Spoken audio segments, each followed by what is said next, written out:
ជំរាបសួរសូមស្វាគមន៍មកកាន់វីដេអូរបស់ខ្ញុំមួយនេះអត់បានធ្វើដំណើរកំសាន្តទៅណាទេប៉ុន្តែម្ហូបអាហារនៅតែត្រូវការញ៉ាំជាប្រចាំថ្ងៃល្ងាចឡើងអត់ដឹងធ្វើម្ហូបអីញ៉ាំក៏ធ្វើបបរគ្រឿងជើងជ្រូកហើយលាយជាមួយនឹងសាច់មាន់ទ្រូងមាន់តិចតិចសម្រាប់បងប្អូនដែលអត់ចូលចិត្តញ៉ាំបបរគាត់ឃើញហើយគាត់ថាអត់តំណងអត់ឆ្ងាញ់ទេប៉ុន្តែដូចខ្ញុំចូលចិត្តអញ្ចឹងមកទឹកធ្វើញ៉ាំឡើងម្ដងពីរដងអីហើយអត់មានហត់អីផងធ្វើតែមួយផ្លែតបានញ៉ាំហ្នឹងគ្រឿងទេសខ្ញុំយកបែបងាយខ្ញុំអត់យកអីស្មុគស្មាញទេមានអីនៅក្នុងផ្ទះខ្ញុំដាក់ហ្នឹងគ្រឿងផ្សំគោលរបស់ខ្ញុំថ្ងៃហ្នឹងមានជើងជ្រូកទ្រូងមាន់ម្ដុំក៏ហើយជាមួយនឹងផ្សិតសតាក់ទងជាមួយនឹងជើងជ្រូកដោយសារតែខ្ញុំចង់ឲ្យវាកាត់ក្លិនណាខ្ញុំយកទឹកដាំបន្ទាប់មកយកជើងជ្រូកនឹងយកទៅស្រុះដើម្បីកម្ចាត់ក្លិនបន្ទាប់ពីស្រុះហើយខ្ញុំយកទៅលាងជាមួយនឹងទឹកអំបិលមួយទឹកទៀតដើម្បីឲ្យវាកាត់ឆ្អាបមែនតែនហ្មងណាទើបធ្វើឲ្យការដែលយើងញ៉ាំចូលក្នុងមាត់ទៅវាអត់មានក្លិនស្អុយឬក៏ក្លិនឆ្អាប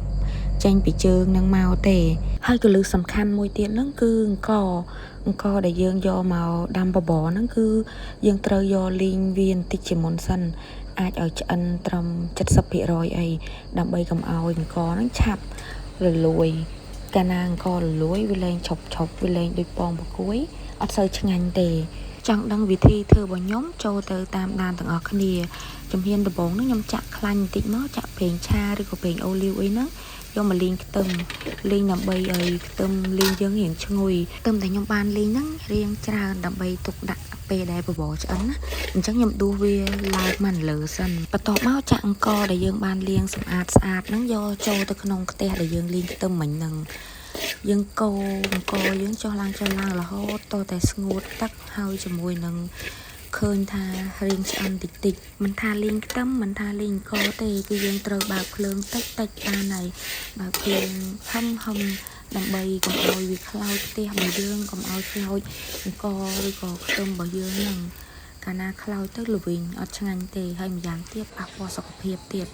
បន្ទាប់ពីលីងអង្ករបានឆ្អិនប្រហែលជា 70% យើងដួសវាឡើងទុកមកលើសិនដាក់ទឹកកន្លះឆ្នាំងដាំឲ្យពុះបន្ទាប់មកចាក់សាច់ចូល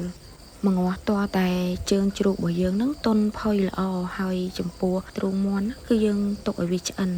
នៅពេលដែលវាឆ្អិនទៅយើងលើកវាឡើងមុនណាយើងអត់ទុកឲ្យវារហូតទៅផុយរលួយខ្លៃទៅជា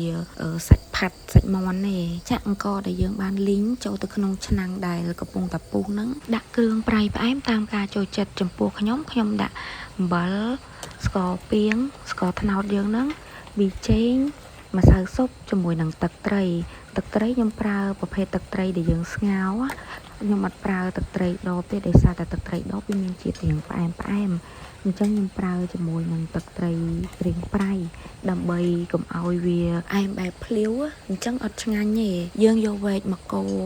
វិលចុះវិលឡើងទៅរហូតតតែយើងលើកមើលអង្ករយើងហ្នឹងឃើញថាបានឆ្អិនសព្វល្អហើយយើងចាំចាក់ផ្សិតសរបស់យើងហ្នឹងចូលទៅតាមក្រោយគេផ្សិតឆាប់អលួយអញ្ចឹងយើងដាក់ក្រោយបន្ទាប់ពីដាក់ចូលហើយឃើញតែពុះឡើងមកគឺឆ្អិនហើយអាចញ៉ាំបានហើយមុនពេលបិទភ្លើងកុំភ្លេចភ្លក់មើលផងណាចាំល្មមចាំបិទភ្លើងបើសិនជាយើងខ្វះប្រៃថែមអំបិលបើស្ទើផ្អែមថែមស្ករអញ្ចឹងបបររបស់យើងបានឆ្អិនល្អហើយក៏បិទភ្លើងអាចដួសដាក់ចានញ៉ាំបានហើយតែកុំភ្លេចណាដួសញ៉ាំនៅក្នុងបន្ទប់ម៉ាស៊ីនត្រជាក់បានឆ្ងាញ់ពួកអីខែនឹងខែក្តៅហើយមួយទៀតបបរយើងក្តៅបានឆ្ងាញ់ដួសញ៉ាំនៅក្នុងបន្ទប់ម៉ាស៊ីនត្រជាក់ហ្នឹងល្អបំផុតហើយមួយទៀតយើងរកកន្លែងដែលអត់មានមូសតែមិនអញ្ចឹងទេញ៉ាំអត់ឆ្ងាញ់ទេអរគុណសម្រាប់ការខំប្រឹងតាមដានរហូតតតែចប់ចាំជួបគ្នាវីដេអូផ្សេងទៀតណាអត់ទាន់ចប់ផងនៅសល់ដួសដាក់ចូលចានមួយតង់ទៀត